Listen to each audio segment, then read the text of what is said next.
Yo, mnameze fresh, mnameze good, mnameze kama kawaida, mnameze welcome. Today nataka niongee kuhusu shows za bure.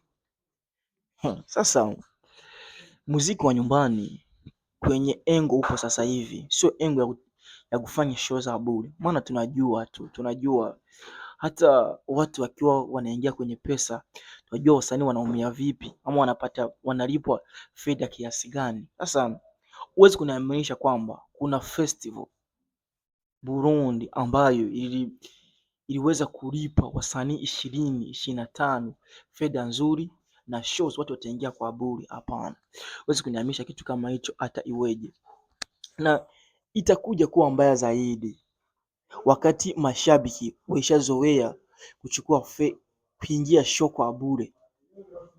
Sasa mtu mwingine ama kampuni nyingine itakuja kuandaa kitu kama kile, iweke bango ya 5,000, 10,000, wafuasi ama mashabiki watakosekana, kwa sababu kwamba ile ya kuzoea kuingia bure. Sasa kwenye tupo sasa hivi sio kufanya kitu kama kile.